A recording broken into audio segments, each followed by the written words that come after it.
اعوذ باللہ من الشیطان الرجیم بسم اللہ الرحمن الرحیم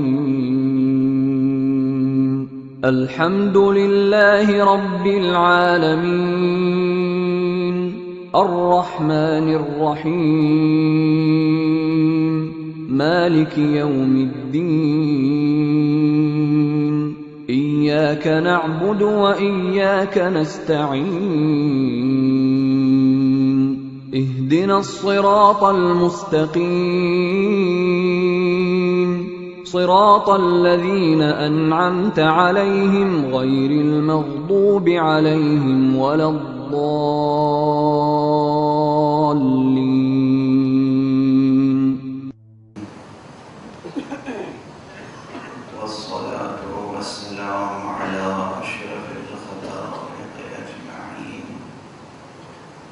سيدنا وسيد الأولين والآخرين حبيبنا وحبيب إله العالمين إمام المرسلين وخاتم النبيين أبي القاسم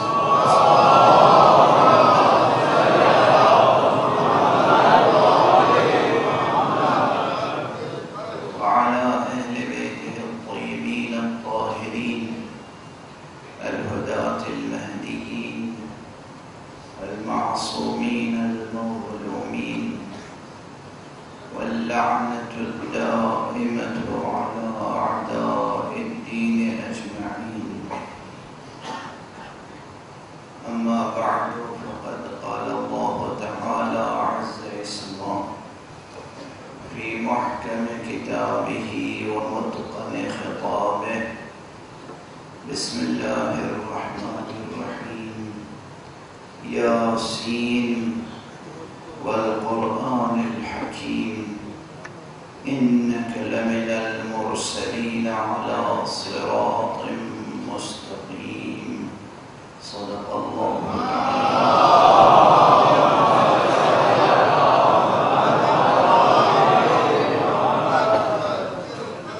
ایک اور بلند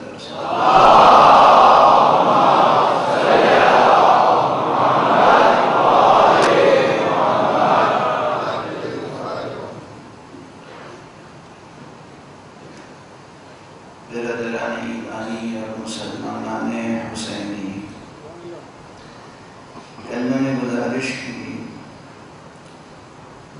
کہ سورہ مبارک یاسین کو حضرت صلی اللہ علیہ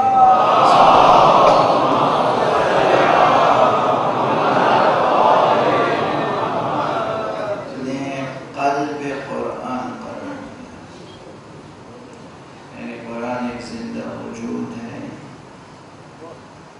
اور اس کا دل، اس کا قلب سورہ مبارک یاسین ہے. اور اس کے علاوہ جو مطالب درس کیے کہ بہرحال سورہ مبارک یاسین سے جس قدر بھی آپ اپنی عملی زندگی میں اور روحانی زندگی میں استفادہ کر رہے ہیں، بے پناہ سورہ ہے. حفاظت کے لیے بھی بے پناہ سورہ. جس طرح کسی جوان مرد کی حفاظت میدان جنگ میں تلواروں سے، اسلحوں سے اس کے جسم کی حفاظت زرہ کرتی ہے، اسی طرح سورہ یاسین انسان کی ظاہری زندگی کی بھی حفاظت کرتی ہے، باطنی زندگی کی بھی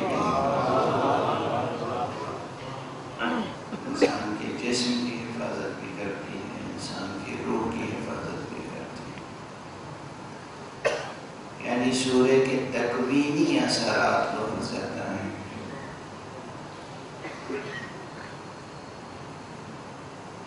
پہلا کلمہ بسم اللہ الرحمن الرحیم کے بعد یاسین ہے. یاسین سے متعلق میں نے گزارش کی کہ بعض مفسرین کہتے ہیں کہ یاسین سے مراد ہے یا انسان، اے انسان کامل، یا ایھا الانسان، اے انسان کامل۔ بعض کہتے ہیں کہ مراد ہے سید، سین سے مراد ہے سید، یعنی رسول اللہ صلی اللہ علیہ وسلم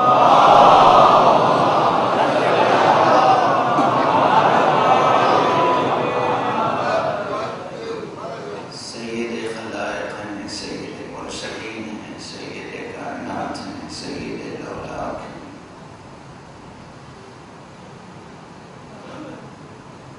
بعض اس بات پہ مصر ہیں کہ یہ حروف مقطعات میں سے ہے اور اس کے معنی ہم نہیں جانتے، معین نہیں کر سکتے، لیکن اس مقام پر بے شک سورہ مبارک بقرہ میں، سورہ آل عمران میں، سورہ عنکبوت میں، سورہ مریم میں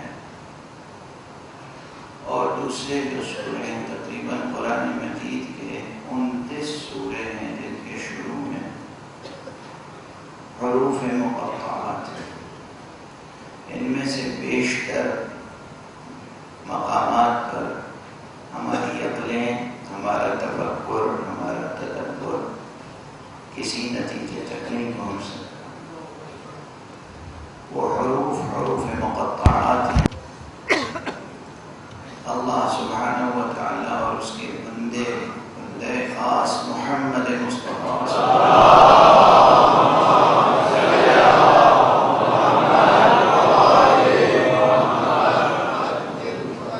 کے درمیان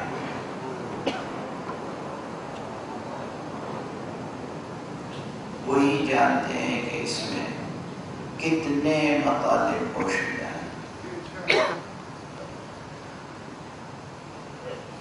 مگر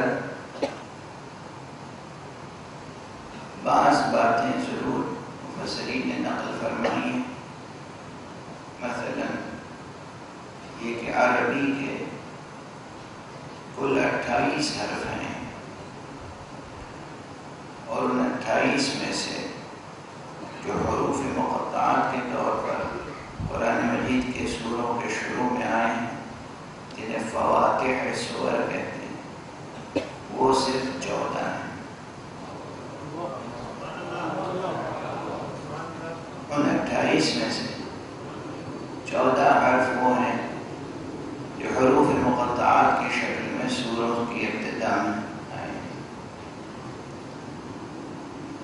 اور ان 14 حرفوں کو حروف نورانیہ کہا جاتا ہے۔ یہ جو 14 حروف مقطعات کے طور پر ہیں یہ حروف نورانیہ ہیں، اور ان کی ترکیب سے وہ ترکیب معصوم کے پاس اس کا قاعدہ ہے، ان کی ترکیب سے علم ما کان و ما یکون سب کچھ حاصل ہو جاتا ہے، یعنی قیامت تک کیا ہونا ہے، تفصیلی واقعات، جزئی واقعات سب ان حروف کی مدد سے معصوم دریافت کر لیتا ہے۔ اور یہ روایت بعض علماء اہل سنت والجماعت نے بھی نقل کی ہے کہ سورہ شورى کے شروع میں جو حروف مقطعات ہیں حا میم عین سین قاف، صرف ان حروف کی مدد سے حا میم عین سین قاف، صرف ان 5 حرفوں کی مدد سے علی ابن ابی طالب قیامت تک واقع ہونے والے تمام واقعات کا علم رکھتے تھے۔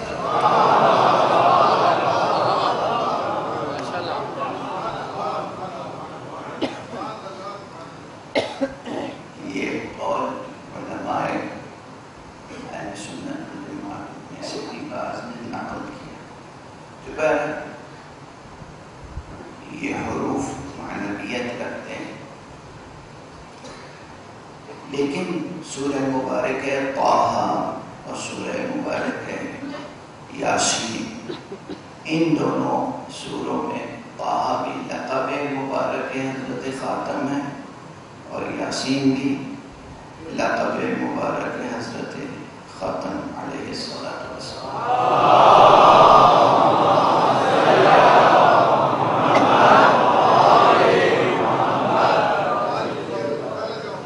اس مخاطبے کے بعد، اس خطاب کے بعد واو واو قسم ہے، والقرآن الحکیم۔ یہاں پر ایک جملے میں ایک بڑی بحث گزارش کر رہا ہوں۔ قرآن مجید میں حق سبحانہ و تعالیٰ نے بار بار مختلف چیزوں کی قسمیں کھائی ہیں، اور ضروری نہیں ہے کہ وہ چیز بہت بڑی ہو۔ سورج کی بھی قسم کھائی ہے اور معمولی چیزوں کی بھی قسم کھائی ہے۔ چیز کی اہمیت کو دیکھ کر قسم نہیں کھائی ہے، حق سبحانہ و تعالیٰ نے جس چیز کی قسم کھا لی وہ اہم ہو گئی۔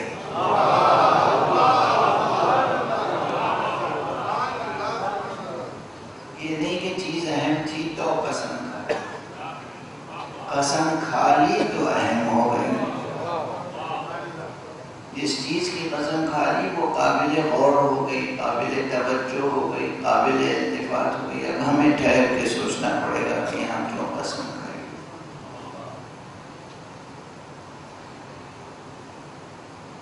اور قسمیں تو قرآن مجید میں قسمیں کیوں کھائی ہیں اور کس طرح کھائی ہیں، اس پر بہت سے علماء نے کتابیں لکھی ہیں، لیکن ابھی یہ بحث تشنا ہے۔ بعض فقہاء نے مستقل کتاب لکھی ہے، تازہ بھی کتابیں آئی ہیں کہ قرآن مجید میں اللہ سبحانہ و تعالیٰ نے قسمیں کیوں کھائیں اور کن کن چیزوں کی کھائیں، لیکن اس کتاب سے تشفی ہوتی نہیں،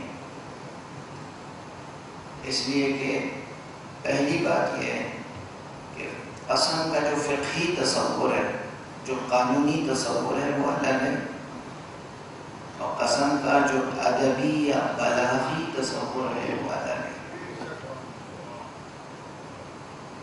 قانون میں قسم وہ کھاتا ہے جس کے پاس ثبوت نہ ہو۔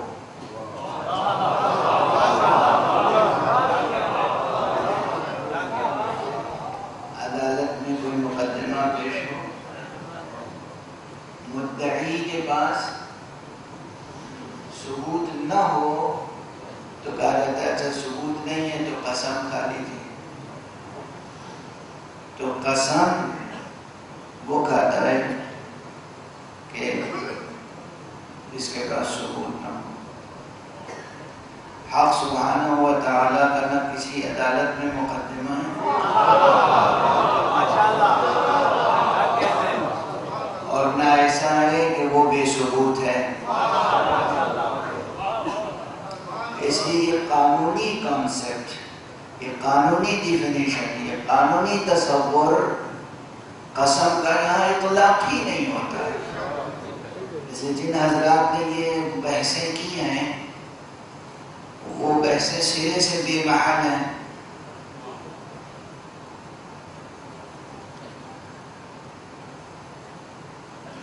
دوسری بحث ضمناً یہ آتی ہے کہ قسم اگر ہم آپ کھائیں تو غیر خدا کی قسم کھانا جائز نہیں ہے، شرک ہے،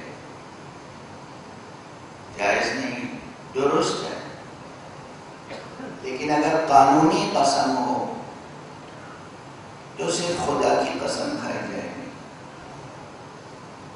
اور اگر ادبی نقطہ نظر سے، بلاغی نقطہ نظر سے قسم کے اسلوب کو برتا جا رہا ہو، یعنی اسلوب بیان کے طور پر تاکید کے لیے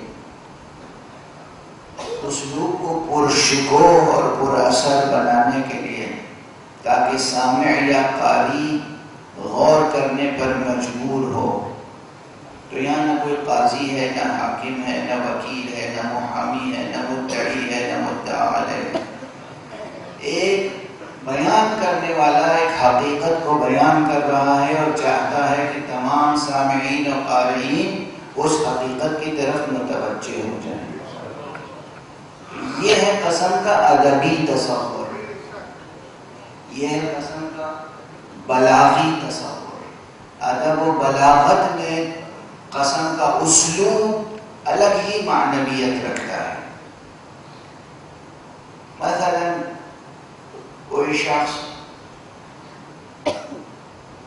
اپنے محبوب و معشوق کی مدح کرنا چاہتا ہو، سادہ طور پر کہہ دے کہ میرا معشوق بہت حسین ہے، اس لائق ہے کہ اس سے محبت کی جائے، اس کی سیرت بہت اچھی ہے، اس کی صورت بہت اچھی ہے، وہ اس لائق ہے کہ اسے چاہا جائے، اس سے محبت کی جائے۔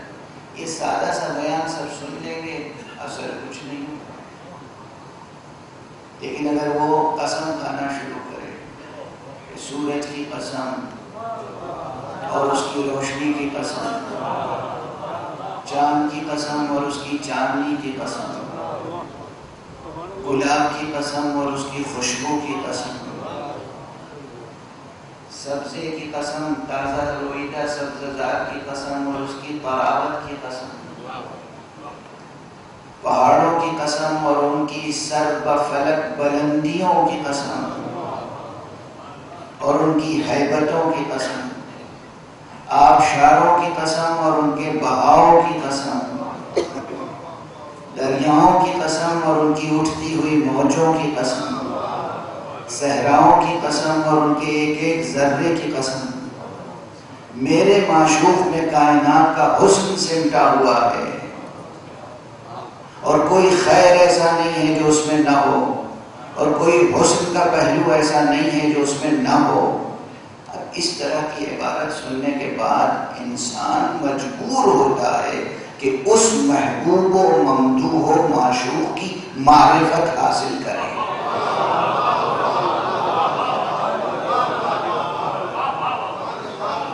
مجبور ہوتا ہے۔ کون ہے یہ؟ کون ہے یہ جس کا تعارف اس پرشکو انداز سے کرایا جا رہا ہے؟ بس یہ اسلوب کا پہلو، یہ قرآن مجید کی قسموں کو سمجھنے کے لیے کارآمد ہے۔ ایسا ہی کوئی نفس نفیس ہے جس کو متعارف کرانے کے لیے حق سبحانہ و تعالی مختلف مواقع پر مختلف قسمیں کھاتا ہے۔ مثلا کوئی سورہ والشمس وضحاها والقمر اذا تلاها والنهار اذا جلاها والليل اذا يغشاها والسماء وما بناها والارض وما طحاها ونفس وما سواها۔ جو فرمایا سورج کی قسم، اس کی روشنی کی قسم، چاند کی قسم، اس کے اسلوب حرکت کی قسم، دن کی قسم، رات کی قسم، آسمان کی قسم، زمین کی قسم، پوری کائنات کی قسم۔ تم غور تو کرو اس خالق نے کیسا نفس نفیس خلق کیا ہے۔ اس نفس کو درک کرنا، دریافت کرنا مجبور ہوگا ذہن بشری کہ کون ہے یہ نفس۔ اسی طرح اور مقامات ہیں۔ قسم، لوگ ہم سے کہتے ہیں حضرت علی کی جنگیں نہ پڑھا کیجیے۔ اللہ سبحانہ و تعالیٰ نے حضرت علی کی جنگوں کے سفر میں حضرت علی کے اختیار کیے ہوئے انداز کی قسم کھائی ہے۔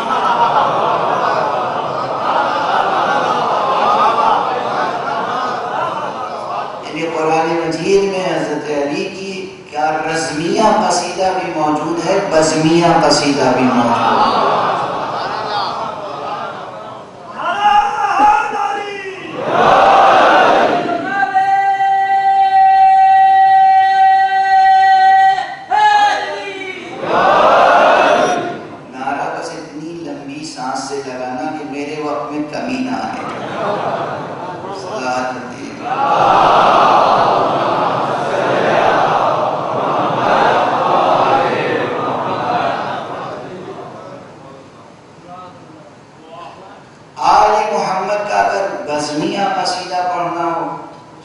طہر پڑھ لیجیے.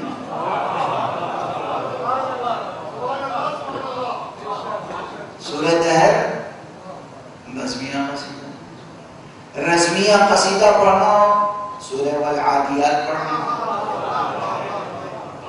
والعادیات ضبحا فالموریات قدحا فالمغیرات صبحا صبحا فأثرن به نقعا فوسطن به جمعا. گھوڑوں کی ٹاپوں سے نکلنے والی چنگاریوں تک کی قسم کھائی گئی.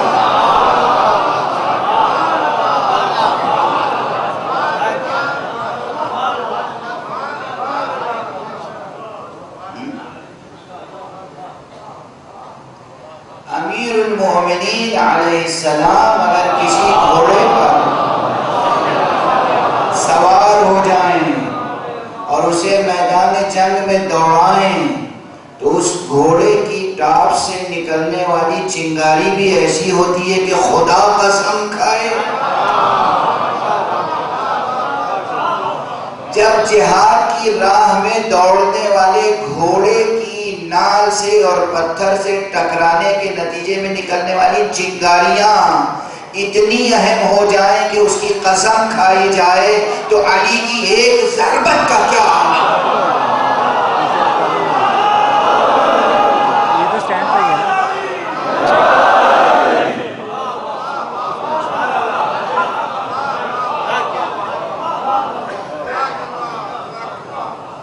پیغمبر فرمائیں غربت علی یوم الخندق افضل من عبادت الثقلین. علی کی ایک ضربت روز خندق تمام جنوں اور انسانوں کی عبادت سے افضل ہے. نمازوں کا غرور کرنے والوں، شب داریوں پر ناز کرنے والوں، طواف اور سعی کا غرور رکھنے والوں، اپنی عبادتوں اور قرأتوں کا غرور رکھنے والوں، تمہاری نمازیں، تمہارے روزے، تمہارے حج، تمہاری زکاتیں، تمہاری شب داریاں، تمہاری تلاوتیں ایک طرف، علی کی ایک ضربت ایک طرف.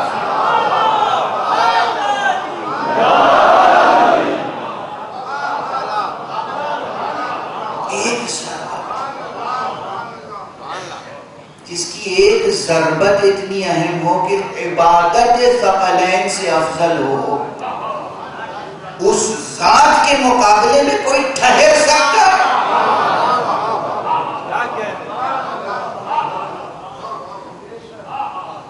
آج کل یہاں میں دیکھ رہا ہوں کہ دیواروں پر دو نام لکھے ہوئے ہیں.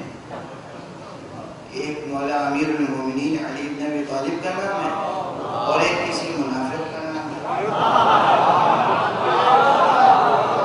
ایک ایسے شخص کا نام ہے جس کے نفاق میں شبہ نہیں ہے، منافق ہے، اور جس کا ٹھکانہ معلوم ہے کہ جہنم کی آخری سطح ہے.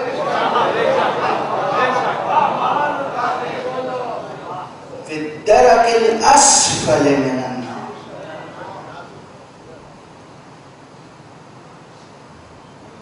بارہ یہ بحثیں فرسودہ نہیں ہوں گی. یہ کہہ کے نہ گزر جائیے کہ صاحب 1400 برس گزر گئے، اب آپ ان باتوں کو بیان کر کے یا لکھ کے حضرت علی کو ان کا حق نہیں دلا سکتے. حضرت علی کے حق کا مسئلہ ہی نہیں ہے.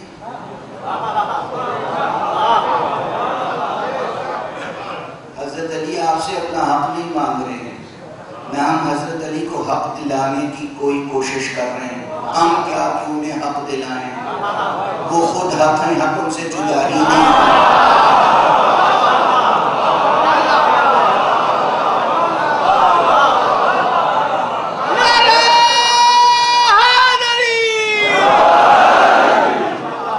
حق نے انہیں حق بنایا ہے اور حق نے ان کے حق ہونے کا اعلان کیا ہے، اور وہ اس کے محتاج نہیں ہے کہ آپ سے اپنا حق مانگیں. مسئلہ ہمارا آپ کا ہے کہ کہیں ہم یہودیوں کے بنائے ہوئے کسی ابو بکر بغدادی کی بیعت نہ کرنے لگیں.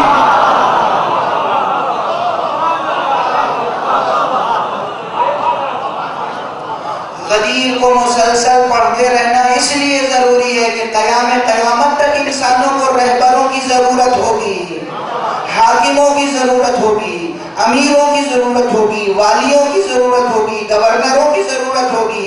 معیار معلوم ہونا چاہیے کہ مسلم معاشرے کا سربراہ کیسا ہونا چاہیے۔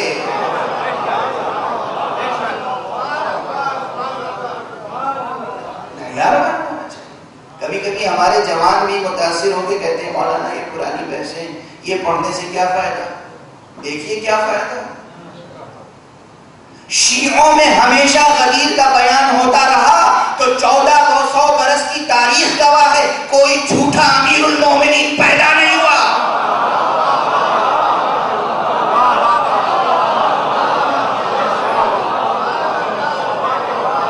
اور دوسرے گروہ میں چونکہ غدیر بھلا دیا گیا، ہر صدی میں نہ جانے کتنے خواب دیکھتے رہتے ہیں امیر المومنین اور خلیفہ بننے کا۔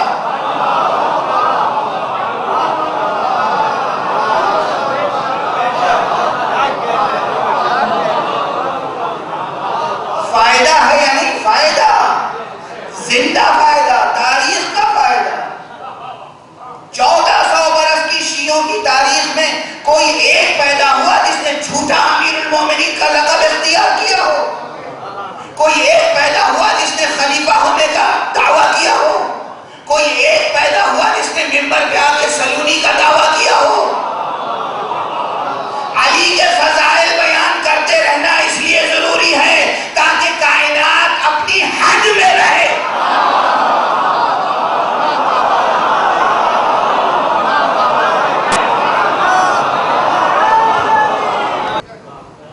آپ کیسی ہی علمی تحقیق لے کے آئے، ہم ریجیکٹ کر دیں گے کیونکہ ہم آپ سے پہلے پیدا ہوئے۔ یہ بچہ ہم سے زیادہ یہ پیار یونیورسٹی جائے، پی ایچ ڈی کر لے، تھیسس لکھے، کوئی نئی تھیوری پیش کرے اور پھر میرے سامنے لائے، میں کہوں گا میاں جب میں پیدا ہوا تھا، جب تم پیدا ہوئے تھے نا اس وقت تو میں علامہ بن چکا تھا۔ یہ پلٹ کے کیا کہے گا مجھ سے؟ یہ اپنی ریسرچ سامنے رکھے ہوئے یہی تو کہے گا کہ آپ اگر مجھ سے پہلے پیدا ہوئے تو میرا کیا قصور ہے؟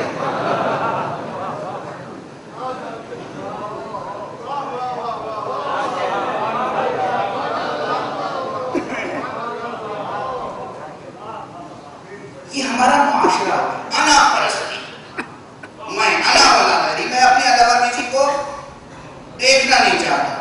مجھ سے بچہ، مجھ سے میرے بعد پیدا ہوا، میرا بچہ ہے، مگر اس نے تحقیق کی، ریسرچ کی، جستجو کی، میرے آگے بڑھ چکا ہے، تو میں اگر اس کا احترام کروں یا اس کی بات کو کا اعتراف کروں اور اسے دعائیں دوں تو کیا میں چھوٹا ہو جاؤں گا؟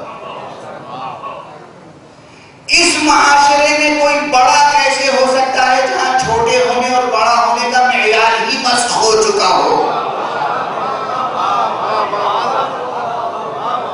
معیار ہی مسخ ہو چکا ہے، بڑائی کا معیار ہی مسخ ہو چکا ہے۔ خیر یہ سب باتیں عملی ہیں، عملی زندگی سے جڑی ہوئی ہیں۔ اب میں جو سوال کر رہا ہوں آپ کے سامنے اس کا جواب چاہیے۔ لِتُنذِرَ قَوْمًا مَا أُنذِرَ آبَاؤُهُمْ، تاکہ آپ اس قوم کو ڈرائیں جن کے آباء کو نہیں ڈرایا گیا۔ اچھا تو جنہیں نہیں ڈرایا گیا ان کا حشر اور انجام کیا ہوگا؟ گویا ان پہ اللہ کی حجت تمام ہوئی یا نہیں ہوئی؟ اس ترجمے کی روشنی میں تو یہ 2 نسلیں، 3 نسلیں، 4 نسلیں جو گئی ان پر اللہ کی حجت ہی تمام نہیں ہوئی، تو انہیں جہنم میں بھیجنے کا حق کیا ہے اللہ؟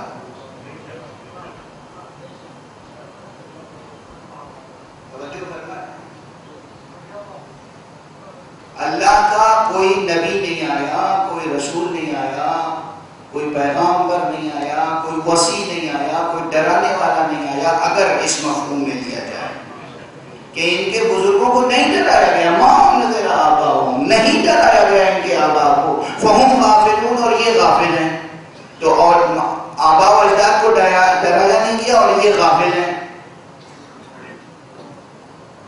اور غافل ہیں، اور اس کے بعد صرف یہ نہیں کہ غافل ہیں، لَقَدْ حَقَّ الْقَوْلُ عَلَىٰ أَكْثَرِهِمْ، ان میں سے اکثر پر اللہ کی بات سچی ثابت ہو چکی ہے کہ یہ ایمان نہیں لائیں گے.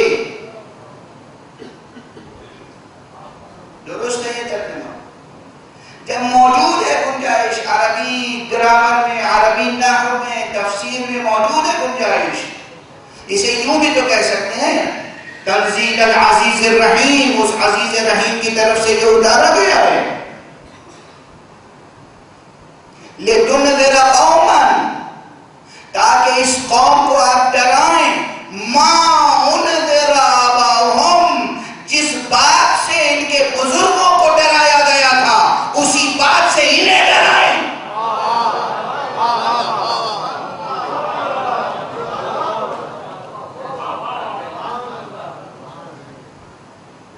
لفظ ماں کے اور معنی ہیں یا نہیں ہے عربی میں؟ اب بات سمجھ میں آ گئی.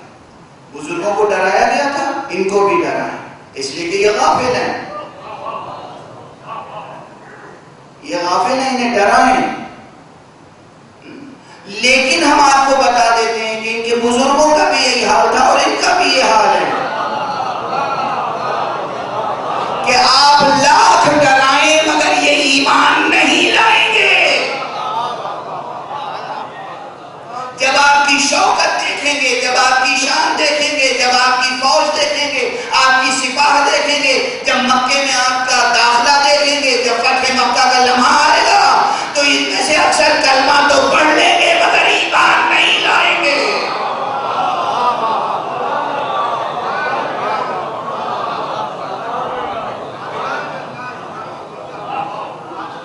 صرف آیتوں کا صحیح ترجمہ کر لیجئے تو تاریخ روشن ہو جاتی ہے. یہ بات مکرر عرض کر رہا ہوں.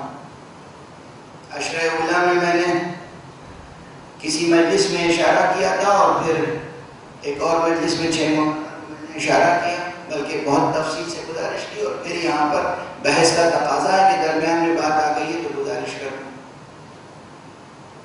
کہ اگر تاریخ اسلام کو صحیح کرنا ہو، تاریخ کی روشنی میں قرآن صحیح نہ کریں، قرآن کی روشنی میں تاریخ صحیح کریں.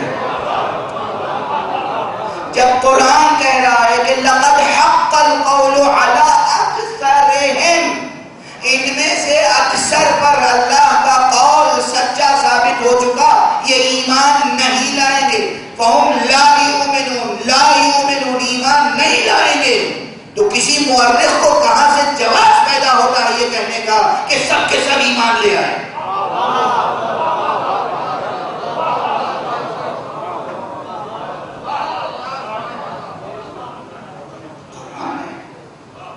قرآن ہے. ہاں یہ ماننا پڑے گا کہ ایمان اور اسلام میں فرق سامنے رکھیں اور یہ نہ سمجھیں کہ یہ شیعہ ہیں جو اس طرح کی باتیں کرتے ہیں.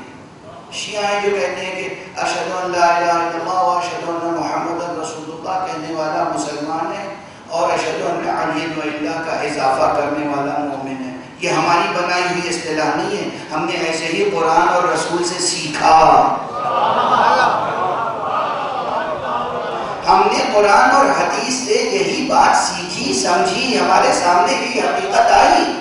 آپ آئیے ہمارے ساتھ بیٹھ کر شیئر کریں، سمجھنے سمجھانے کی کوشش کریں. اگر ہم غلط سمجھے ہیں تو آپ ہمیں کریکٹ کر دیجیے. ایک طرف سورہ یاسین میں یہ ہے کہ اللہ کی بات سچی ثابت ہو چکی ہے، یہ ایمان نہیں لائیں گے. دوسری طرف اللہ نے سورہ مبارکہ حجرات میں کہا کہ قالت الاعراب آمنا، اعراب کہتے ہیں سب کے سب کے ہم ایمان لے آئے. قل لم تؤمنوا، رسول کہہ دیجئے تم ایمان نہیں لائے، ولکن قولوا اسلمنا، بلکہ یہ کہو کہ ہم اسلام لے آئے.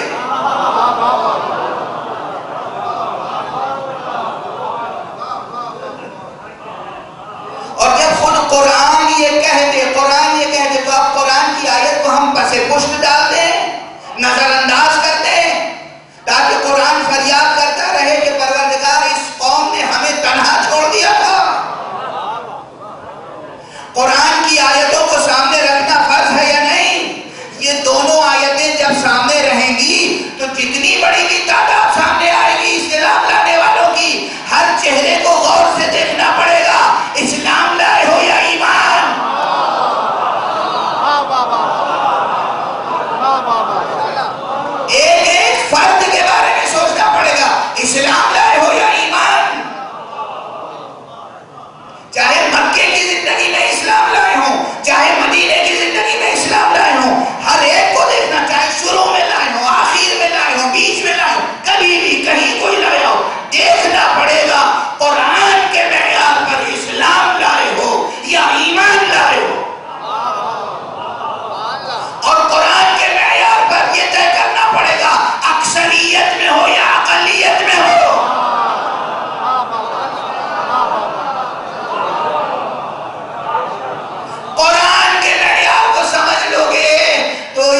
ایمانی اقلیت میں رہنے پر ناز کرو گے؟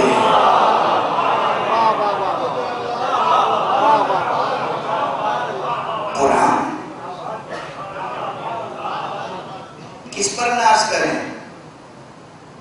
اس گروہ میں شامل رہیں جو کہتا ہے کہ آمنا اور رسول کہتے ہیں لن تؤمنوا.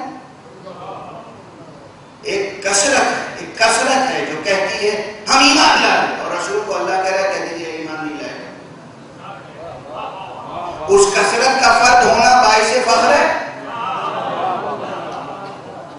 اس کثرت کا فرد ہونا جس کے لیے قرآن کہہ رہا ہے لا یؤمنون، یہ ایمان نہیں لائیں گے، اس کثرت کا حصہ ہونا باعث فخر ہے یا اس اقلیت کا حصہ ہونا باعث فخر ہے جس کے ایمان میں کوئی شک نہ ہو، کوئی شبہ نہ ہو، جس نے رسول کی کسی ہدایت کو نظر انداز نہ کیا ہو. رسول جو عطا کریں لے لو، رسول جس سے روک دیں باز رہو. یہ اصول ہے. یہ کیا ہم نے اصول بنا لیے؟ فقہاء نے، مجتہدین نے، ذاکروں نے، واعظوں نے، شاعروں نے، حقیقت مندوں نے. یہ بھی تو قرآن کی آیت ہے ما آتاکم الرسول فخذوہ، جو رسول تمہیں عطا کرے وہ لے لو. قرآن ہے. سورہ مبارکہ یاسین کی اسی مقام پر یہ دو بحثیں بہت اہم ہیں. میں نے صرف اشارہ کیا. اس آیت کا ترجمہ کیا کریں گے؟ بزرگوں کو ڈرایا گیا تھا یا نہیں ڈرایا گیا تھا؟ اور یہ اولاد یہ مسلمان مومن ہو جائے گی سب کے ساتھ یا نہیں ہوگی؟ دونوں بحثیں ہیں. دونوں بحثیں بے حد ہیں. جب تک یہ دونوں بحثیں صحیح نہیں ہوں گی تاریخ اسلامی کی اساس درست نہیں ہوگی. اس لیے میں نے گزارش کی تھی کہ قرآن کی روشنی میں علوم کو درست کریں، تاریخ درست لکھیں. قرآن کی روشنی میں کم سے کم تاریخ ایسی لکھیں کہ آپ کی ہی لکھی ہوئی تاریخ کی روشنی میں آپ ہی کی کتاب جھوٹی ثابت نہ ہو جائے.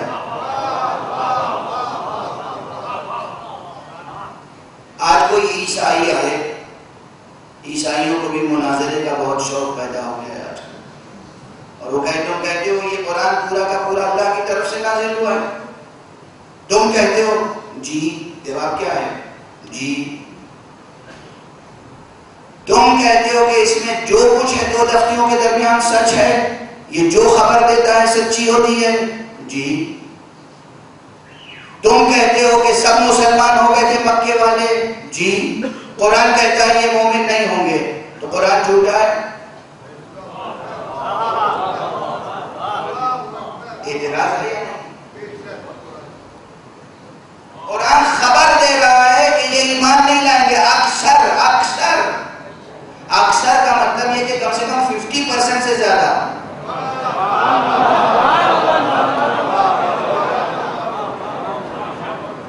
اکثر کے معنی کم سے کم 50% سے زیادہ. 50% سے لے کے 99% تک اکثر کی تعریف میں رہیں گے. قرآن کہتا ہے اکثر مومن نہیں ہوں گے، ایمان نہیں لائیں گے. تم کہتے ہو سب ایمان لے آئے تھے اور سب کا ایمان یکساں درجے پر تھا کہ ان میں سے جس کی پیروی چاہے کر لو، سب کے سب عادل ہیں. تاریخ ہے یہ، تاریخ ہے یہ قرآن. اس لیے ماننا پڑے گا قرآن سچا ہے، قرآن سچ ہے، قرآن حق ہے. اکثریت ایمان نہیں لائی، اور یہ وہی اکثریت تھی جو اپنے مفادات کے لیے زبان سے کلمہ جاری کرتی تھی، لیکن خود اپنی کوششوں سے اس کلمہ حق کو مٹانا چاہتی تھی. اکثریت وہ تھی جسے کلمہ محمد رسول اللہ پسند نہیں تھا. اکثریت وہ تھی جسے کلمہ لا الہ الا اللہ پسند نہیں تھا. اکثریت وہ تھی جس کی تصویر کشی قرآن نے کی ہے کہ انہم کانوا اذا قیل لهم لا الہ الا اللہ یستکبرون، یہ وہ تھے کہ جن کے سامنے لا الہ الا اللہ کہا جاتا تھا تو یہ تکبر سے کام لیتے تھے۔ یہ قرآن کہہ رہا ہے، نہ انہیں لا الہ الا اللہ پسند تھا، نہ انہیں محمد رسول اللہ گوارا تھا، اور جب یہ دو کلمے گوارا نہیں ہوں گے تو علی ولی اللہ کیسے گوارا ہو جائے گا؟ نہ انہیں علی ولی اللہ گوارا تھا، اور اس کا ثبوت آج 12 محرم ہے۔ ثبوت تخت شام پر بیٹھنے والا باغی شام جب سرکار سید الشہداء کا سر سامنے آیا ہے، جب اسیروں کا قافلہ سامنے آیا ہے، اور ایک سر نہیں 18 بنی ہاشم کے سر، بعض روایات میں ہے کہ 72 کے 72 سر یزید کے سامنے پیش کیے گئے، جن میں 18 بنی ہاشم کے سر، حسین کا سر، عباس کا سر، علی اکبر کا سر، قاسم کا سر، اور محمد کا سر، یہ سب سر پیش کیے گئے۔ تو شقی نے، اس ملعون نے یہ شعر پڑھا، لیت اشیاخی ببدر شہید، کاش میرے بزرگ جو بدر میں قتل ہوئے وہ آج ہوتے اور دیکھتے کہ ہم نے محمد سے ان کے خون کا بدلہ لیا۔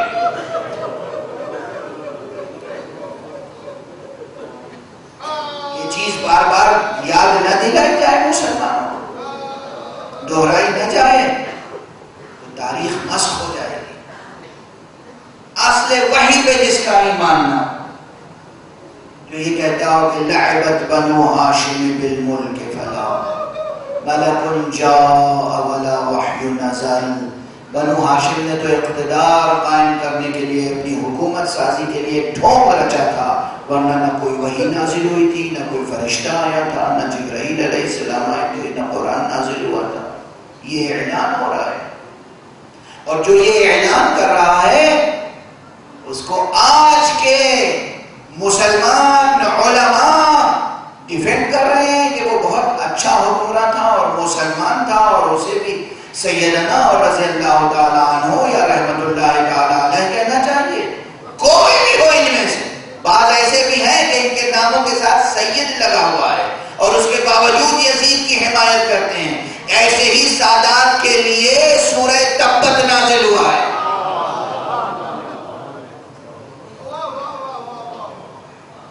تبت یدا ابی لہب، ٹوٹ جائیں ابو لہب کے ہاتھ۔ یہ وہ واقعات نہیں ہیں جنہیں بھلا دیا جائے یا فراموش کر دیا جائے یا تذکرہ نہ کیا جائے۔ قیام قیامت تک تمام عالم بشری کی رہنمائی کے لیے یہ تمام واقعات بیان کرتے رہنا ضروری ہے۔ ان میں سے کوئی بات ایسی نہیں ہے جو ہماری روزمرہ کی زندگی سے جڑی ہوئی نہ ہو۔ روزمرہ کی زندگی، گھر کی اصلاح، ذات کی اصلاح کرنی ہو تو، گھر کی اصلاح کرنی ہو تو، معاشرے کی اصلاح کرنی ہو تو غدیر بھی ساتھ ساتھ رہے گی، کربلا بھی ساتھ ساتھ رہے گی۔ بس گفتگو تمام۔ شام کا تذکرہ آ گیا زبان پر، ورنہ آج تو 12 محرم ہے، ابھی قافلہ کوفے میں ہے، وہ کوفہ جہاں کبھی امیر المومنین حاکم وقت تھے، حکومت ظاہری تھی، جلوہ فرما تھے مسند خلافت پر، اور جہاں بی بی جناب زینب نے بچیوں کی تربیت کے لیے مکتب قائم کیا تھا۔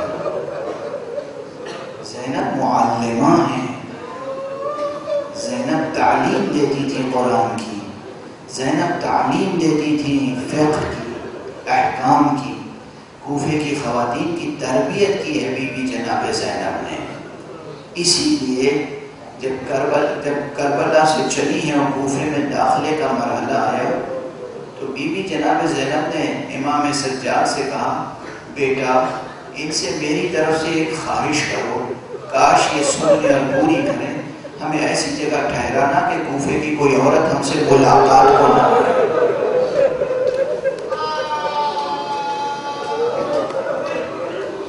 اجرکم علی اللہ، کوئی ملاقات کو نہ آئے. یہ بی بی کی غیرت ہے، یہ بی بی کی حیا ہے، یہ بی بی کی غیرت ہے، بی بی کی حیا. پھر بھی بی بی کو بازار کوفہ میں بھی خطبہ ارشاد فرمانا پڑا، دربار کوفہ میں بھی گفتگو کرنی پڑی اور خطبہ ارشاد فرمانا پڑا. اور ایک واقعہ مسلسل بیان کرتے آئے ہیں لوگ، ارباب مقاتل، ارباب ذکر، کہ خطبہ ارشاد فرمانے سے پہلے ہی جیسے ہی قافلہ کوفے میں داخل ہوا ہے، قافلہ آیا ہے، یتیموں کا قافلہ آیا ہے. کچھ یتیم ہیں جو بلک بلک کے رو رہے ہیں، کچھ اسیر ہیں جو سر میں اڑائے ہوئے ہیں، مگر یہ عام اسیروں سے مختلف ہیں. ہم نے بہت اسیر دیکھے ہیں مگر ان اسیروں کی کیفیت کچھ اور ہے. ان کے چہروں پہ عجب نورانیت ہے، ان کے بچوں پہ عجب معصومیت ہے. بچے پیاسے ہیں، بھوکے ہیں. بیوی نے کہا جاؤ فوراً ان تک کچھ صدقہ پہنچا دو.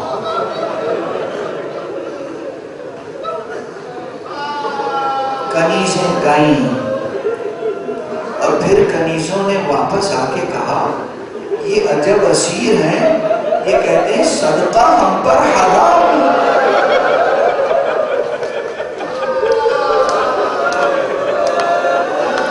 اجرکم علی اللہ. اب اس بی بی نے سر پہ ردا ڈالی، گھر سے نکلی، غور سے ایک ایک چہرے کو دیکھتی تھی.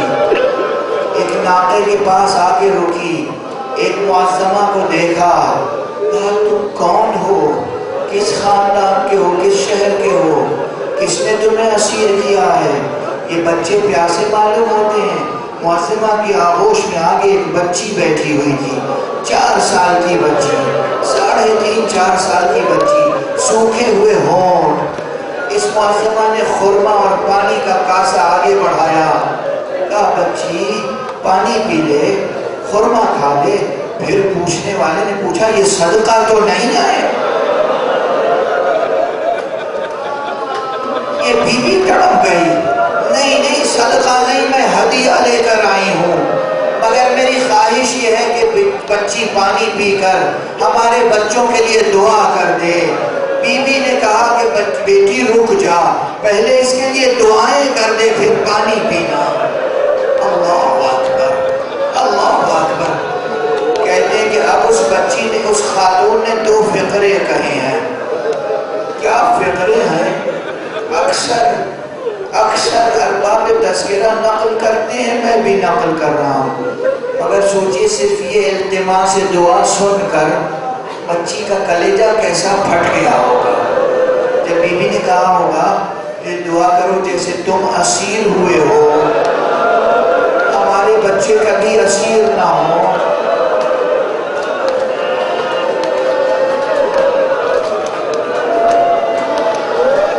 اجرکم علی اللہ، اجرکم علی اللہ. کس طریقے سے ننھی سی بچی نے دعا کی ہوگی، ارے اللہ جیسے ہم اسیر ہوئے ہیں، اس کا خطبہ کبھی اسیر نہ ہو. بیوی نے جو کچھ کہا یہ دعا کرتی رہی. ایک مرتبہ بیوی نے کہا بیٹی ایک دعا اور کر دے، میرا آقا حسین سلامت رہے، میری شہزادی زینب سلامت رہے. آپ جناب زینب نے کہا ام حبیبہ بس خاموش ہو جاؤ، اب یہ دعا نہ کر، وہ حسین کا سردوں کے نیزہ پر ہے، یہ زینب تیرے سامنے اسیر.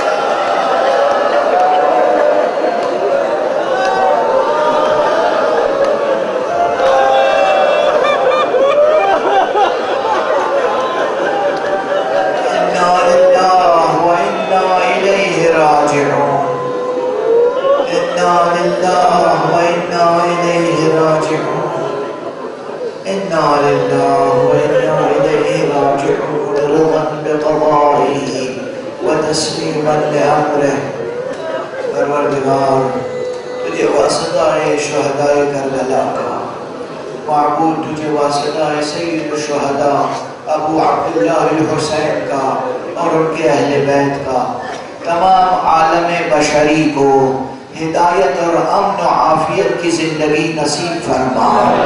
پروردگار تمام مسلمانوں کو تہذیب آل محمد کے سانچے میں ڈھال دے۔ معبود تمام مسلمانوں کو یہ شعور اور توفیق عطا فرما کہ وہ اپنے علوم اور آداب کی تصحیح قرآن کی روشنی میں کر سکیں۔ پروردگار ہمیں علوم اور علوم قرآن اور معارف اہل بیت سے آشنا فرما۔ معبود ہماری نسلوں میں قیامت تک اہل توحید و اہل ولایت کو خلق فرما۔ معبود روئے زمین پر جتنے تیرے حسین کے عزادار ہیں انہیں بطور خاص اپنے حفظ و امان میں رکھ۔ معبود ولی عصر کو اذن ظہور عطا فرما اور ان کے ہاتھوں سے اپنی رحمت و رافت و عدالت کا پرچم لہرا دے۔